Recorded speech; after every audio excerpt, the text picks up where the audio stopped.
힘들고 어려운 환난의 삶을 살든 또 위기의 삶을 살든 언제나 하나님의 말씀에서 우리는 그 교훈을 얻어야 될 줄로 압니다. 우리 모두가 평생 살아가는 동안에 몇 번은 그 위기를 만납니다. 어떤 분은 좀 더 많이, 어떤 분은 좀 편안하게 인생을 살겠지만 누구에게나 위기의 순간은 있습니다. 그 위기를 만났을 때 여러분들은 어떤 생각을 하십니까? 오늘 본문에 보면 위기를 만난 한 부부가 있습니다. 남편은 모세이고 아내는 십보라입니다. 오늘 본문의 말씀에 갑자기 모세가 죽음에 직면하게 되어집니다. 24절 말씀을 보면 모세가 길을 가다가 숙소에 있을 때에 여호와께서 그를 만나서 그를 죽이려 하신지라. 이 말씀을 보면서 우리 눈을 의심하게 하죠. 모세의 원수가 나타난 건가? 누가 모세를 죽이려고 하는 건가? 자세히 보면 원수가 아니라 하나님이 모세를 죽이려고 하신다, 그렇게 말씀하시니까 참 의외죠. 뭐가 문제가 있는 건가? 기록을 잘못한 걸까? 왜 하나님이 모세를 보내서 사명을 감당하라고 말씀하시면서 왜 모세를 죽이려고 하고 있는 것일까? 성경에는 분명히 하나님이 모세를 죽이려고 하셨다, 그렇게 말씀을 합니다. 그 다음에 보면 하나님이 모세를 죽이려고 할 때에 반응한 사람은 십보라입니다. 아내 십보라가 아들의 포피를 베어서 그의 발에 갖다 댑니다. 아들의 할례를 행하고 그것을 모세 발에 놓았다는 것입니다. 그러면서 당신은 참으로 내게 피난편이로다 라고 했다는 것이죠. 그랬더니 하나님이 모세를 놓아주셔서 모세가 죽지 않고 살았다라는 말씀이에요. 이게 전체적인 내용의 스토리입니다. 25절 말씀을 보면 십보라가 돌칼을 가져다가 그의 아들의 포피를 베어 그의 발에 갖다 대며 이르되 당신은 참으로 내게 피난편이로다 하니 여호와께서 그를 놓아주시니라. 이게 죽을 뻔했는데 살아났다라는 거죠. 26절에 보면 그때 십보라가 피난편이라 함은 할례 때문이었더라, 그렇게 설명을 하고 계십니다. 모세의 위기와 할례와는 아주 긴밀한 연관관계가 있다는 것이죠. 다시 말하면 모세가 죽을 뻔했던 이유는 다른 게 아니라 아들의 할례 문제 때문이었다라는 것을 우리가 알 수가 있죠. 할례라고 하는 것은 이스라엘 백성들이 하나님의 백성됨을 표시하는 외적인 표현입니다. 이스라엘 백성들은 남자아이가 태어난 지 8일이 되었을 때 그때 정식 이름을 지어줍니다. 그때의 할례를 행합니다. 그런데 이때까지 모세는 자기 아들들에게 할례를 행하지 않았던 것 같습니다. 그 이유가 뭘까요? 아마도 미디안 제사장의 전통에 의하면 이런 할례는 없었던 듯 합니다. 할례는 살을 베어내는 것이고 피를 흘리는 것이고, 그러니까 할례를 하려고 할 때 어린애가 울고불고 하지 않겠습니까? 그래서 아마도 모세의 아내인 십보라가 반대를 했던 것 같습니다. 부인의 완강한 반대에 부딪혀서 모세가 양보를 했던 것 같습니다. 아이들 피부가 아이들이 고통스러워하는 것을 좋아할 엄마가 세상에 어디 있겠어요? 십보라라는 이름의 뜻은 작은 새. 그래서 그 이름은 참 귀엽고 아주 좀 보호하고 싶은 그런 느낌을 갖는 그런 이름이긴 한데, 그런데 이름과는 달리 출애굽기 2장을 보면 이 십보라는 목동 출신입니다. 아주 센 여자인 거죠. 양들을 데리고 목동으로서 또 그리고 그 여러 가지 어려운 일이 닥치면 그걸 또 해결해 나가는 아주 거친 여자였고 아주 센 여자였음을 우리가 알 수가 있어요. 게다가 모세는 처가살이를 40년 하지 않았습니까? 남자가 처가살이 하다 보면 아무래도 기가 죽는 부분이 있겠죠. 모세는 아마도 아들에게 할례를 행해야 할 것에 대해서 아내와 상의를 했을 거라고 생각을 합니다. 이제 하나님의 일을 감당해야 되겠고, 하나님의 일을 감당할 때 온 가족이 다 같이 가야 되는데 우리가 다 준비하고 가야 될 텐데 할례를 해야 되지 않겠냐라고 아마 얘기를 했을 것이고, 그 아내는 그 얘기를 듣고서는 안 돼, 그건 할 수 없어, 이렇게 반대를 했던 것 같고요. 모세는 그러니까 또 그렇다면 할 수 없지, 이렇게 넘어갔던 것 같습니다. 조용히 그냥 싸우지 않고 다투지 않고 사는 쪽을 택했던 것 같습니다. 어쩌면 타협했다라는 거죠. 그래서 이 사건에 있어서 중요한 자리에 십보라가 등장을 하는 것입니다. 부인의 완강한 반대에 부딪혀서 어떤 타협을 통해서 불순종하는 일, 이런 일은 요즘 같은 경처가들이 많은 시대에 참 중요한 말씀이다, 그런 생각을 해요. 자기는 순종하려고 하는데 아내가 압력을 가합니다. 또 압박을 합니다. 그래서 어쩔 수 없이 타협하게 될 때, 이럴 때 어떤 일이 벌어지게 될까, 그런 말씀이죠. 이런 일이 벌어질 수 있다는 겁니다. 여러분, 시대가 달라져도 변함이 없는 것이 있어요. 아무리 시대가 달라져도 변함이 없는 것은 하나님의 약속과 말씀입니다. 하나님의 약속과 말씀은 변함이 없습니다. 그래서 하나님께 철저히 쓰임받기 이전에 우리에게 먼저 필요한 것은 철저한 순종이 있어야 되는데, 모세에게는 순종하지 못한 부분이 남아 있었다는 거죠.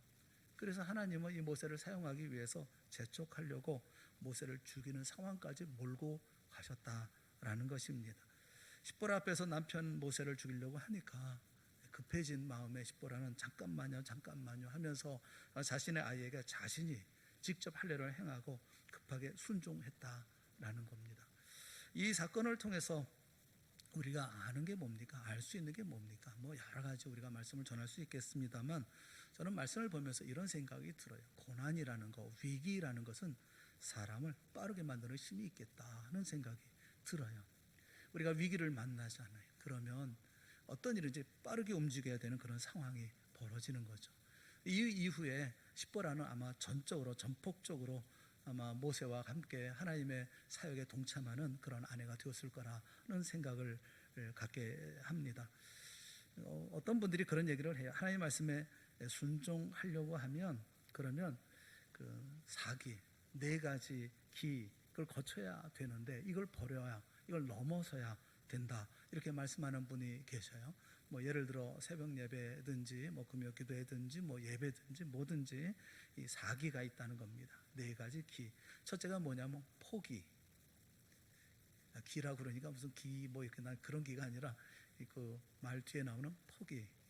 그러니까 한두 번 실패했다고 절대로 포기하면 안 된다. 이 포기라는 건 우리 크리스찬들은 절대로 배추 셀 때나 사용하는 거지, 이거는 절대로 우리의 삶 가운데 사용돼서는 안 되는 겁니다. 예수 믿는 사람은 절대 포기해서는 안 되는 거죠. 그런데 포기를 넘어서야 된다라는 것이죠. 두 번째는 연기. 미루면 안 된다는 겁니다. 순종할 때 절대로 미루면 안 된다. 당장 해야 된다라는 거죠. 스펄전 목사님이 했던 얘기가 있어요. 마귀의 달력은 내일이고 하나님의 달력은 오늘이다, 그런 얘기를 했어요. 마귀는 하지 말라고 말하지 않는다는 거예요. 하지 마, 그렇게 하지 마, 이렇게 말하지 않는다는 겁니다. 마귀가 하는 말은 다만 내일 해, 이렇게 말한다는 거예요. 그래서 마귀의 달력은 내일이고 하나님의 달력은 오늘이라는 겁니다. 내일이 되면 또 내일로 계속 미루지 않겠어요? 연기하고 또 연기하고. 하지만 하나님의 백성들은 즉각적으로 순종을 해야 한다는 겁니다. 세 번째는 놀기. 그럼 놀면서 어떻게 순종을 합니까? 놀다가 언제 순종을 하겠어요? 밤늦게 밤늦게 놀다가 새벽 예배에 못 나오고, 그렇다면 놀기를 중단해야 되는 것 아니겠어요? 데살로니가후서 3장 10절 말씀에 보면 누구든지 일하기 싫어하거든 먹지도 말게 하라. 말게 하라는 말이 참 우리가 좀 가슴 아픈 얘기죠. 일하기 싫어한다면 먹을 거 주지 마라, 이렇게 말씀하고 있어서 참 가슴 아픈 일이죠. 놀기만 한다고 한다면 그러면 어떻게 주님의 일을 할 수가 있겠어요? 신앙생활을 어떻게 할 수가 있겠어요? 중단해야 된다라는 것이고요. 네 번째는 잠자는 거. 여러분 좋지 않습니까? 좀 이렇게 피곤하고 그럴 때 좀 잠도 청하고. 그런데 성경에 보면 내가 좀 더 자자, 좀 더 졸자, 손을 먹어 좀 더 누워 있자, 이렇게 말한다는 거죠. 여러분 이게 가슴에 확 와닿잖아요. 내 모습을 꼭 보는 듯 하지 않습니까? 그러면 어떻게 됩니까? 잠언서 6장 11절에 보면 내 빈궁이 강도같이 오며, 빈궁이 강도같이 온다는 얘기는 거지같이 산다, 그런 얘기예요. 그리고 내 곰핍이 군사같이 이르리라. 어떤 손 쓸 틈도 없이 그 곰핍함, 그런 가난에 제압을 당해버리고 만다라는 말씀이에요. 여러분, 우리가 어떤 일을 하든지 간에 이 4가지 기라고 얘기를 합니다. 포기, 연기, 놀기, 자기. 이건 넘어서야 주님의 일을 할 수가 있다라는 거예요. 우리가 찬양할 때 일어나라 일어나라 주의 백성 빛을 발하라 뭐 이렇게 찬양을 하지 않아요? 일어나야죠. 벌떡벌떡 일어날 줄 알아야죠. 그게 참 중요한 것이 아니겠습니까? 하나님의 이런 고난과 위기, 모세를 죽이려는 위기 상황 가운데 우리에게 말씀하시는 말씀이 뭘까? 세 가지 정도만, 우리에게 필요한 말씀 세 가지 정도만 함께 생각을 하려고 그럽니다. 첫째가 뭐냐 하면, 고난과 위기를 통해서 하나님께서 우리에게 말씀하시는 것은 재촉하신다는 거죠. 우리의 순종을 재촉하신다라는 겁니다. 그러니까 미루는 일들이 있지요. 그런데 하나님께서 고난을 통해서 우리를 재촉하신다라는 것입니다. 느린 발걸음을 빠르게 만드는 힘이 고난에 있습니다. 하나님은 빨리 가기를 원하셔요. 빠르게 그 모든 일을 감당할 수 있기를 원하셔요. 데살로니가후서 3장 1절 말씀을 보면, 끝으로 형제들아 너희는 우리를 위하여 기도하기를, 우리를 위해서 기도해 달라 이렇게 얘기를 합니다. 끝으로 형제들아 너희는 우리를 위해서 기도해 달라라고 말합니다. 뭘 위해서 기도해 달라고 말합니까? 주의 말씀이 너희 가운데서와 같이 퍼져나가 영광스럽게 되고, 그러니까 주의 말씀이 너희 안에서 있었던 것처럼 퍼져나가서 영광스럽게 되기를 위해서 기도해 달라는 겁니다. 여기 퍼져나가 영광스럽게 된다라는 말이 원문에 보면 트레케카이 독사제타이라고 얘기를 하고 있어요. 여기 트레코라는 말이 어떤 말이냐, 퍼져나간다는 말이 달린다는 겁니다. 뛰어간다라는 말이에요. 카일은 그리고 독사죠, 영광 돌린다 이런 말씀인데, 우리에게 주의 말씀이 빨리 퍼져나가기를, 빨리 달려나갈 수 있기를, 빠르게 퍼져나가기를 기도해 달라라고 지금 요청을 하고 있는 겁니다. 말씀의 순종이 다 다름질할 수 있기를, 느린 걸음이 빠르게 되기를 위해서 기도해 달라 이렇게 요청을 하고 있는 거예요. 여러분, 우리가 느린 순종이 빠른 순종이 될 때에 강력한 성도가 될 수가 있습니다. 강력한 가정이 될 수가 있고 강력한 교회가 될 수가 있습니다. 많은 자원이라든가 능력이 있어도 잘 안 되는 이유가 뭡니까? 반응 속도가 느리기 때문에 그렇습니다. 반응을 잘 하지 않는다는 거죠. 오늘 생각합니다. 또 생각합니다. 그리고 내일이 오죠. 그러면 또 생각합니다. 모레도 글피도 계속 생각만 합니다. 다음에 그리고 이렇게 미루다 보면 그냥 한 주간이 휙 지나가고, 또 그러다 보면 또 한 달이 지나갑니다. 그래서 제가 생각하기에는 새벽 예배 중심의 교회가 강력한 교회라고 생각을 해요.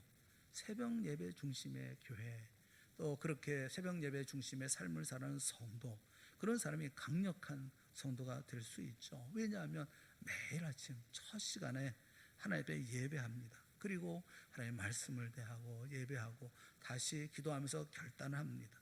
하루 단위로 매일매일 순종하는 거죠.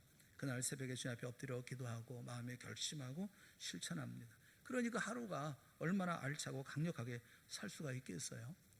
그런데 보통 성도들은 일주일에 한 번 주일 모여서 예배합니다.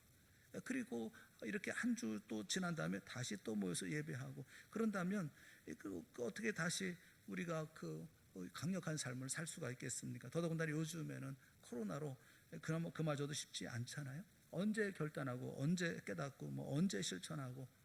그런데 여러분, 고난이 와보세요.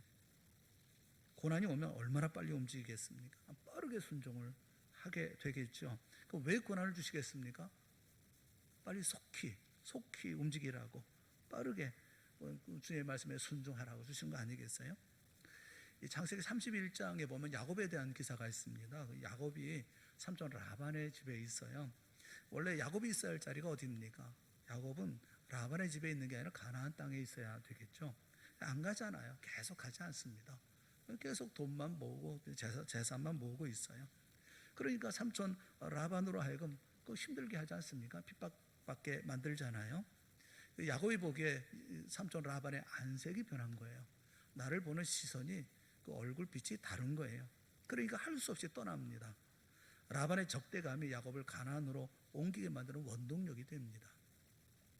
여러분, 있어야 할 자리에 있지 않으면 하나님께서 주변 사람들로 하여금 핍박하게 만드는 경우가 있어요. 힘들게 만드는 경우가 있어요. 다시는 거기 있지 못하게, 그래서 하나님이 원하시는 자리로 가게 만들 수가 있어요. 그래서 이런 어려움이나 이런 힘든 일들이 있으면 거기에 머물기 위해서 애쓰기보다는 하나님께서 우리에게 주시는 이런 어려움을 통해서 여기가 내 자리가 아닌가, 거기를 떠나라는 것인가 해서 순종의 자리, 또 그리고 또 하나님의 말씀에 따라가는 그런 자리로 가는 그런 모습이 있어야 된다라는 거죠. 뭐 제가 이 말씀드리면서 공연히 또 이런 마음을 갖는 분들이 계실까 걱정이 돼서 사족처럼 말씀드리는 것은 쓸데없이 뭐 이제 이사했는데 뭐 교회도 멀어졌으니 그럼 좀 더 가까운 교회를 찾으라는 말씀인가? 여러분 그런 생각하지 마세요. 성경에 언제 교회 옮기라고 말씀한 게 있습니까? 뭐 장소에 따라서 이리 갔다 저리 갔다 하라고 말씀하고 있나요? 그런 생각하지 마십시오.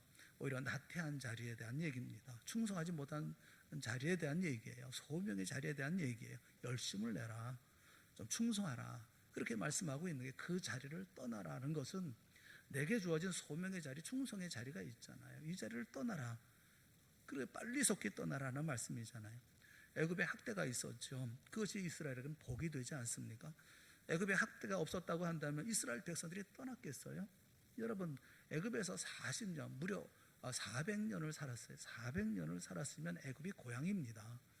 뭐 1년 2년 뭐 10년 20년 살아도 그건 고향처럼 느껴지는데 100년 200년을 400년을 살았어요. 몇 대를 거쳐 살았습니다. 그것이 고향이죠. 어디가 고향이겠어요? 그런 사람에게 떠나라고 하면 말 듣습니까? 안 듣잖아요.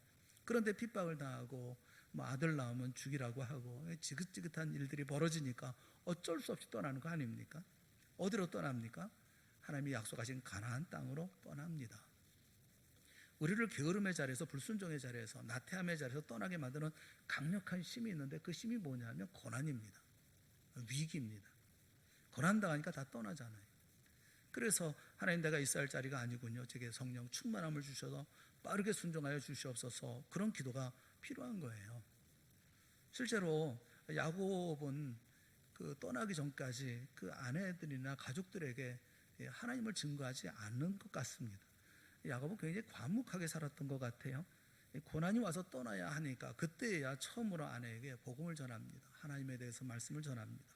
하나님께서 내게 나타나셔서 내게 말씀하셨는데 가나안으로 가라고 말씀하셔서 그렇게 비로소 얘기하지 않습니까? 그랬더니 아내들이 그 이야기를 듣고 따라 나섭니다. 평소에 신앙을 가르치지 않았다고 하는 것을 무엇을 통해서 알 수 있느냐 하면, 떠날 때 야곱의 사랑하는 아내였던 라헬이 아버지의 우상을 훔칩니다. 그 드라빔을 훔쳐서 떠납니다. 또 그 드라빔을 찾겠다고 라반은 쫓아옵니다. 아니 그게 뭐라고 목숨 걸고 훔칩니까?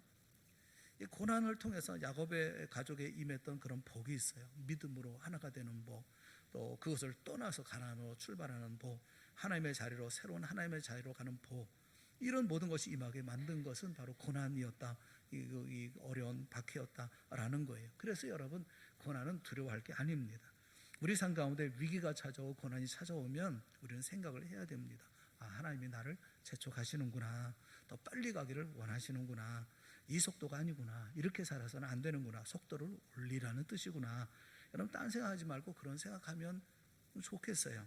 하던 일 더욱 열심히 하십시오. 믿음 생활 더욱 열심히 하십시오. 왜 이런 일이 있는 거지? 왜 내게 이런 일이 있지? 여러분 따지고 생각해보지, 생각하려고 하지 마세요. 생각한들 해결할 방법이 있나요? 아, 더 빨리 하라는 거구나, 더 많이 하라는 것이구나, 일주일에 새벽 예배 2번 나왔으면 매일 나오라는 것이구나. 고난을 당하고 위기를 당하면 우리 하나님 앞에 지혜를 얻는 그런 믿음의 사람들이 다 되어질 수 있기를 주님의 이름으로 축원합니다. 느린 삶이었는데 고난을 통해서 빨리 가는 거예요. 이런 코로나 때문에 우리가 더 빨리 하나님 앞에 나아가야 될 터인데 코로나 핑계하면서 다들 또 주저앉아 버리고 말고 그러니 참 답답한 일이에요. 이럴 때일수록 더 힘들게, 그러나 힘있게 하나님의 일을 감당해야 되는 거 아니겠어요? 죽을 힘을 다해서 해야 되는 거 아니겠어요? 만약 우리나라에 전쟁이 터졌다고 하면 여러분 신앙생활 안 할 거예요? 예배 안 드릴 거예요? 그때 상황은 그렇게 모여서 하나님 앞에 예배하고 눈물로 간구하고 나라 위해서 기도하지 않겠습니까? 그런 우리들이 왜 코로나 핑계하고 있고 그렇게 저렇게 뭐 이런 이유 저런 이유 이렇게 되고 있는지 참 걱정스러워요. 이런 일이 있으면, 또 우리 가정에 어려운 일이 있거나 우리의 삶에 어떤 일이 생기면 속히 빨리 지체하지 말고 주님께서 말씀하는 것이 아니겠습니까? 이게 첫 번째는 속히 지체하지 말고 라는 말씀이죠. 두 번째는 이런 어려움이 있을 때 솔직하고 신속한 회개가 필요하다라는 것입니다. 요즘 그 기도하실 때 보면 코로나가 다 우리 죄 때문입니다, 뭐 우리의 잘못 때문입니다, 뭐 회개해야 합니다, 뭐 변해야 된다, 뭐 이렇게 다들 기도를 하셔요. 잘 보시고 잘 해석하고 있다, 이런 생각이 들어요. 문제는 해석보다 중요한 것은 행동이죠. 십보라가 당찬 여인이긴 했지만 그러나 그 높이 평가되는 이유가 뭐냐면 어떤 위기를 당했을 때 즉각적으로 해결을 한다는 겁니다. 즉각적으로 순종을 한다는 겁니다. 이게 참 중요한 일이거든요. 마태복음 3장 8절에 보면 세례 요한이 바리새인과 사두개인을 보면서 자신에게 찾아오는 이 세리인과 바리새인을 보면서 이렇게 야단을 합니다. 그러므로 회개에 합당한 열매를 맺고 속으로 아브라함이 우리 조상이라고 생각하지 말라. 이렇게 야단을 치죠. 우리가 회개를 했으면 회개에 합당한 열매가 있어야죠. 우리가 그렇게 기도했으면 그 합당한 삶이 있어야죠. 다 우리 때문에, 우리 잘못 때문에 우리 교회가, 하나님을 섬기는 우리 믿음의 사람들이, 그러면 열매가 있어야죠. 코로나 때문에, 코로나가 우리 때문이다, 우리가 잘못해서, 그러면 교회가 달라져야죠. 변화되어줘야 되는 거 아니에요? 빨리 회개하고 그 다음에 회개에 합당한 열매가 있어야죠. 행동으로 옮길 줄 알아야 되는 거 아니겠습니까? 십보라를 보세요. 지체 없이 순종하잖아요. 25절에 있는 이 말씀을 한번 여러분 같이 보세요. 얼마나 속도를 생각하면서 한번 보세요. 십보라가 돌칼을 가져다가 그의 아들의 포피를 베어 그의 발에 갖다 대며, 얼마나 급하게 움직였는지 하는 것을 말씀을 보면 우리가 알 수가 있잖아요. 막 속도감 있게 움직이잖아요. 뭐 오늘 하고 뭐 내일 뭐 이렇게 하고 오늘 준비하고 뭐 이렇게, 그런 게 없잖아요. 바로바로잖아요. 딱 보면 세 호흡이에요. 야 불러요.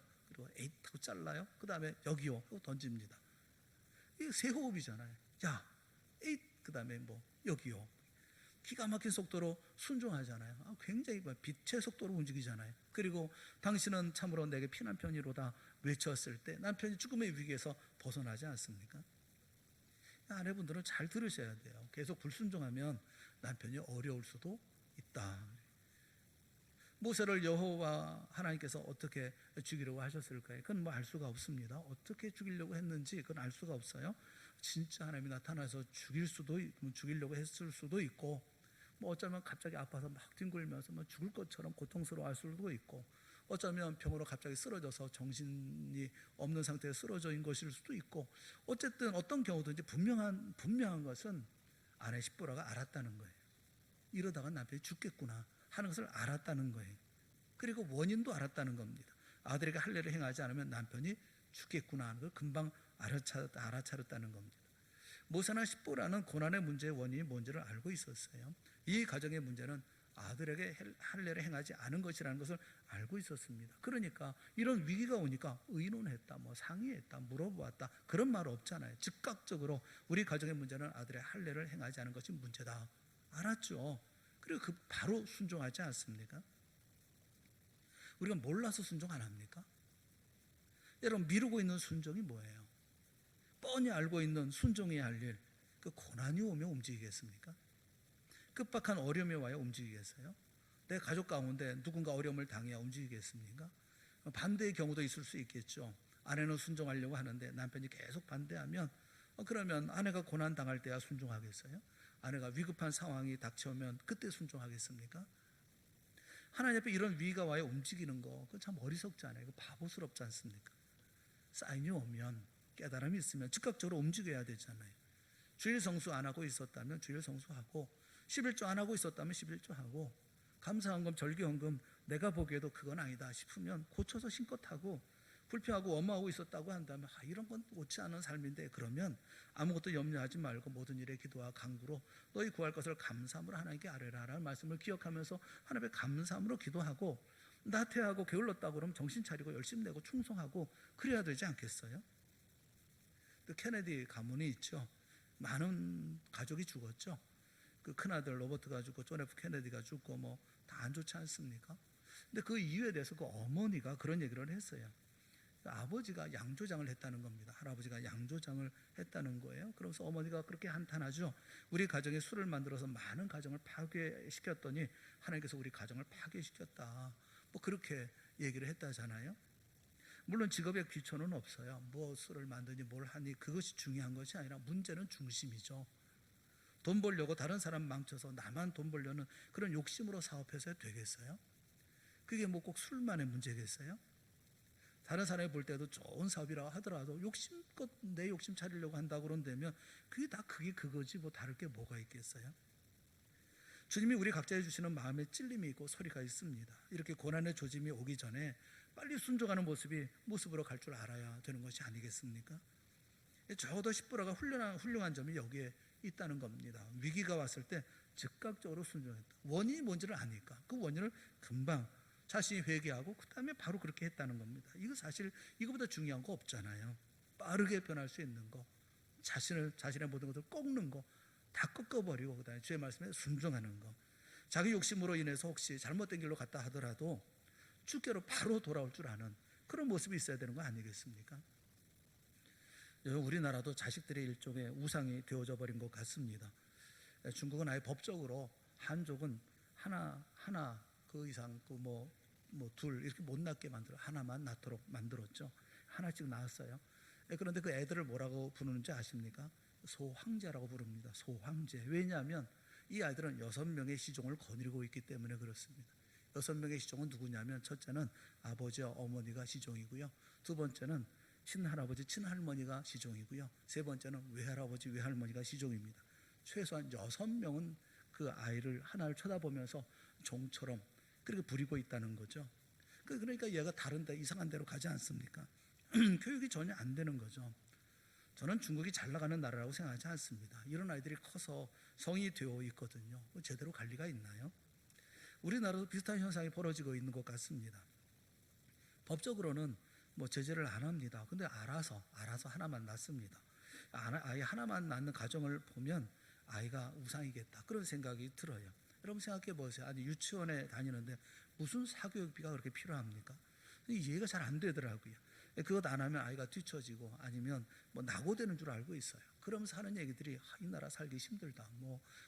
사교육비가 많이 들어서 욕심 아닙니까? 어떤 분의 얘기를 들었어요. 그분은 아이가 셋입니다. 아이가 셋인데 막내가 5개월이에요. 그런데 하나를 더 낳겠다는 겁니다. 넷을 낳겠다는 겁니다. 아이가 셋이면 힘들지 않냐? 어떻게 아이를 다 돌볼 수 있느냐? 그렇게 물어보니까 첫째하고 둘째는 알아서 놀라고 그런다는 거예요. 자기는 셋째, 5개월짜리에 집중한답니다. 그랬더니 어떤 일이 벌어지느냐 하면 이 버림받은 두 아이가 인생 처절하다는 걸 깨닫기 시작하고 자기들끼리 서로 위로하고 세워주고 자기들끼리 밥 차려 먹고 청소까지 다 한답니다. 얼마나 사회성이 좋아집니까? 가는 곳마다 얘네들이 리더가 된다는 거예요. 그러니까 홀로 자란 아이들 이런 아이들 속에 들어가니까 이렇게 사회성 있는 애들이 리더가 되더라는 겁니다. 우리나라 지도자들을 가만히 다 보면 훌륭한 분들을 보면 가정에 7명, 8명 다 그랬잖아요.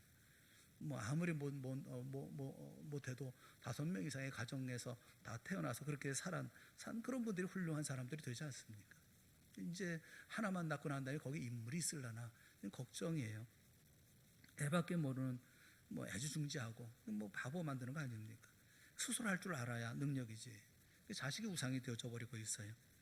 하나님께서 우리에게 주신 많은 기회와 자원이 있지요. 그럼에도 불구하고 엉뚱한 거 하나에 걸려서 움직이지 못하는 겁니다. 옛날같이 무슨 바알이니 아세라 우상이니 이렇게 만들어 놓지 않아요. 요즘에는 마귀들도 세련되게 우상을 줍니다. 아파트가 우상이 되어져 버립니다. 집값만 오르면 어디든지 가오리다. 이러면서 사람들 뒤집어 놓고 자식만 잘 된다고 한다면 사명이 뭐고 다 버립니다. 이게 우상이 아니고 뭐가 우상이겠어요? 적어도 10%가 깨달은 게 뭡니까? 잘못된 길로 갔지만 하나님의 사인을 받고 즉각적으로 순종을 했다는 겁니다. 우리에게도 이런 시점이 필요하죠. 이걸 회개라고 합니다. 회개하는 자들에게 임하는 게 뭐냐면 부흥입니다. 회개하는 자에게 부흥이 임합니다. 진정한 부흥은 회개하는 자들에게 임한다고 하는 사실을 우리가 잊지 말아야 되는 거예요. 마지막 세 번째 한 가지 더 생각을 해보고 싶은 것이 우리가 고난과 위기 가운데 주님께서 우리에게 가르쳐 주시는 게 뭐냐면 존중이 여기는 가치예요. 존중이 여겨야 될 것을 존중이 여기는 모습이 있어야 된다는 것입니다. 가치를 알아야 된다라는 거예요. 이 모세와 십보라는 이 할례를 소홀하게 대했습니다. 우습게 생각을 했어요. 할례는 귀중한 것 아닙니까? 하나님이 명하신 거잖아요. 할례를 하라고 명하신 거잖아요. 그러면 귀중하게 여겨야죠. 하나님이 귀중하게 우리에게 말씀하고 계시면 우리도 귀중하게 여겨야 되잖아요. 사무엘상 2장 30절 말씀해 보면 나를 존중히 여기는 자를 내가 존중히 여기고 나를 멸시하는 자를 내가 경멸하리라 그렇게 말씀하셔요. 여기 나는 하나님이죠. 하나님이 나를 존중히 여기는, 존중이라는 카바드라는 말은 무겁다는 겁니다. 무겁게 나를 무겁게 여기고 또 존귀하다 이런 표현이에요. 그 하나님을 무겁게 여기고 존귀하게 여기는 자를 하나님이 존중하신다는 거예요. 카바도 무겁게 생각을 한다. 그리고 존귀하게 대한다라는 겁니다. 그런데 나를 멸시하는, 멸시는 바자라는 말이에요. 없인 여긴다는 겁니다. 무시한다는 겁니다.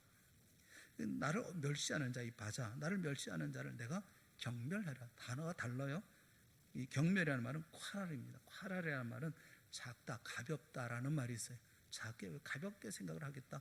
그런데 그 말 가운데 이런 말도 있습니다. 저주받는다. 그런 말도 있어요. 할례를 누가 명하셨습니까? 하나님이 명하신 것입니다.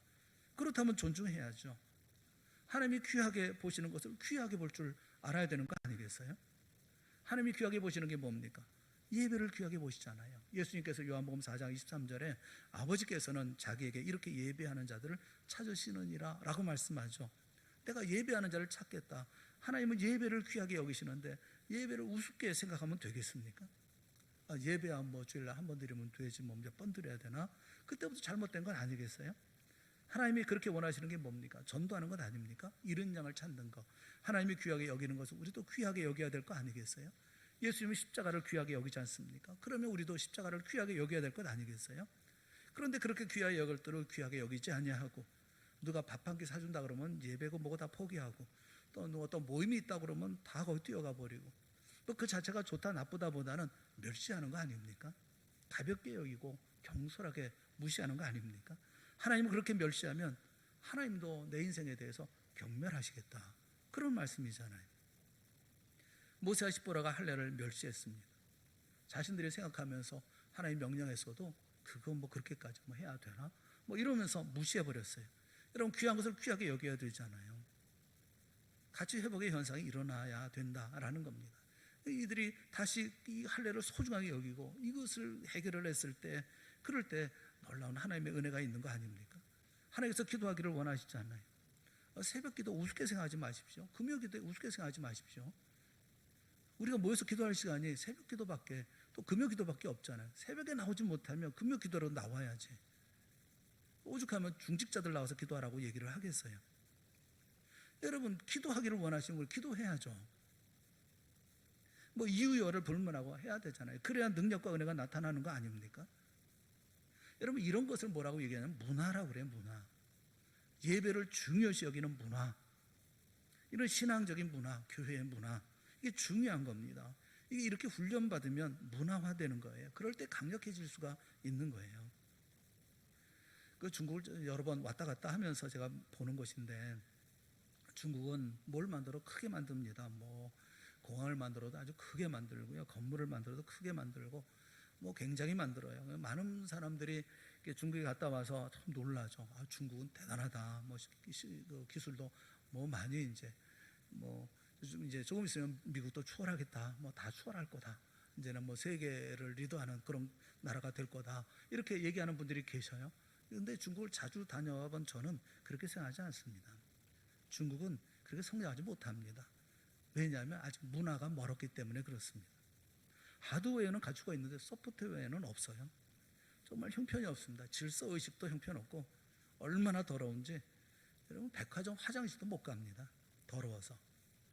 코 풀고 뭐 아무데나 침 뱉고, 뭐 아무리 좋은 차를 타고 다녀도 그 차를 타고 있는 사람의 문화가 형편이 없다가 한다면 존경받지 못합니다. 그게 하루아침에 됩니까? 한 세대는 좋게 지내야 되는 거 아니에요? 게다가 소황제 출신 아닙니까? 가정교육 엉망으로 받은 애들, 뭐 그런 애들을 겁을 냅니까? 중국은 그 수준 갖고 세계 리더가 되겠다? 천만의 말씀이에요. 일본이 뭐 세계 리더가 될 수 있습니까? 여러분, 문화 없이는 절대로 안 되는 겁니다. 그 시티즌이라는 말이 있죠. 중세 사회 때부터 시민 사회에서 시티즌이라고 얘기할 때는 두 가지를 얘기를 했어요. 학교 다닐 때 다 배우지 않았습니까? 첫째는 재산이 있어야 돼요. 시티즌이 되려고 하면 재산이 있어야 돼요. 또 한 가지는 반드시, 두 번째는 교양이 있어야 합니다. 교양이 뭡니까? 문화입니다. 재산과 문화가 없으면 절대로 시티즌이라고 인정해 주질 않았어요. 중국 사람들을 보면서 느끼는 게 그런 거예요. 뭐 재산은 많을지 몰라요. 돈은 많을지 몰라요. 뭐 물질은 얼마나 가진지 모르지만 문화가 없어요. 그래서 깨지는 거예요. 그런 사람은 아무도 존경 안 합니다. 아무도 따르지 않습니다. 존경받지 못합니다. 교회도 마찬가지예요. 교회가 하드웨어 가지고 따질 겁니까? 교회가 뭐 건물도 크고 뭐 멋있게 만들고 주차장 크게 만들고, 여러분 목사가 뭐 비주얼도 좋고 뭐 키도 크고 훤칠하고 잘생기고, 교회가 더 중요한 것이 뭐냐면 어떤 이런 그 하드웨어가 아니라 문화예요, 문화. 그러니까 예배를 정말 생명같이 여기는 문화, 새벽에 하나님 앞에 나가서 부르짖는 문화, 돈보다 하나님을 바라보면서 하나님을 의지하며 살아가는 문화죠. 이 교회는 하드웨어가 아니라 소프트웨어입니다. 우리가 가지고 있는 문화, 이것이 우리의 힘이잖아요. 이거 존중이 여겨야 되지 않습니까? 기독교의 본질은 내면 세계에 있는 건 아닙니까? 우리 안에 관계에 있고 질서에 있는 건 아니겠어요? 하나님과의 약속, 어느 때는 이제 그 믿음을 가지고 약속을 지키고 그 앞에 나아가는 이런 우리의 공통된 교회가 가지고 있는 문화, 그것이 바로 온 세상에서 모든 사람들을 리더할 수가 있는 것이고, 그럴 때 그 가운데 하나님의 역사가 이루어지는 것 아니겠습니까? 고난이 있을 때 본질을 아는 거예요. 존중 여길 것이 뭔지, 중요한 것이 뭔지, 그것을 보고 깨닫고 돌아서는 거예요. 사랑하는 여러분, 하나님께서 우리에게 위기를 주실 때가 있어요. 고난을 주실 때가 있어요. 모세가 죽을 뻔합니다. 꼭 죽게 생겼습니다. 그때에 십보라가 어떻게 했습니까? 빨리 움직입니다. 느린 걸음을 빠르게 합니다. 지체됐던 것을 재촉하는, 고난 때문에 더 빨리 가는 그런 모습이 있었어요. 저는 이런 어려운 가운데 있을 때 우리 모두가 다 이런 믿음의 사람들이 되어질 수 있기를 주님의 이름으로 축원합니다. 우리가 위기가 있고 힘든 일이 있으면 주님께서 재촉하시는구나, 빨리 가라는 것이구나, 그렇게 우리가 알아야죠. 또 고난 때문에 신속하게 회개하는, 자신을 돌아보는 거예요. 그리고 시정하는 거예요. 변화하는 거예요. 빨리 변하십시오. 내가 잘못된 거 있으면 빠르게 변하십시오. 그리고 마지막으로는 고난 때문에 그 가치를 재확인하는 겁니다. 우리가 하나님께서 존중히 여기는 것을 존중히 여길 줄 아는 사람으로 그 가치를 다시 한번 우리의 삶 가운데 새겨나가는 거예요. 그런 믿음의 삶을 살아갈 때 이 모든 문제가 해결되어지는 것 아니겠어요? 주님께서 이유 없이 아무런 그냥 우연히 우리에게 고난이 있고 위기가 닥쳐오는 것입니까? 하나님의 계획이 있고 하나님의 사랑이 있고 또 하나님의 인도하심이 있잖아요. 여러분을 향한 하나님의 인도하심에 부응할 줄 아는 우리 모두가 될 수 있기를 바랍니다. 지금은 기도해야 될 때고, 지금은 여러분 스스로 믿음으로 다시 한번 새롭게 만들어야 할 때가 아닙니까? 언제까지나 코로나 핑계하면서 앉아있고 주저앉아있고 그래야 될 때입니까? 지금이? 더더군다나 교회에서 이제 새롭게 목사님을 청비하고 한다고 하면서 여러분들은 그냥 가만히 앉아 계시면 어떻게 하겠다는 건지 난 모르겠어요. 자신을 준비해야 될 거 아니에요. 새로운 시간, 또 새로운 기회, 또 새로운 미래를 준비하기 위해서 나는 뭘 준비해야 되는 것인지 아무런 생각 없이 주저앉아 있으면 되겠어요? 준비해야죠. 기도로 준비하고 우리 스스로 준비하고 교회를 새롭게 하고 내 믿음도 새롭게 정비하고, 그래서 이런 모든 것들을 아름답게 만들어갈 수 있는 준비가 되어줘야죠. 코로나도 끝나가고 있는데 올해 되면 끝나가고 내년 되면 이제 새롭게 또 이제 우리가 다 모여서 예배드릴 수 있는 날이 분명히 오지 않겠습니까? 그때까지 그럼 손 놓고 가만히 계실 겁니까? 위기 가운데 있을 때는 알아야죠. 깨달아야죠. 스스로 돌아봐야죠. 재촉해야죠.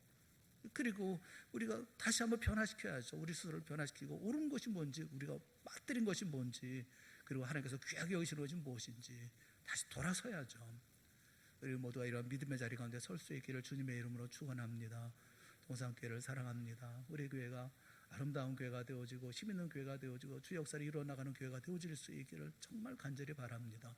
우리 모든 성도들이 하나님 앞에 아름다운 믿음의 역사를 만들어갈 수 있는 이런 동산교회가 되어졌으면 참 좋겠습니다.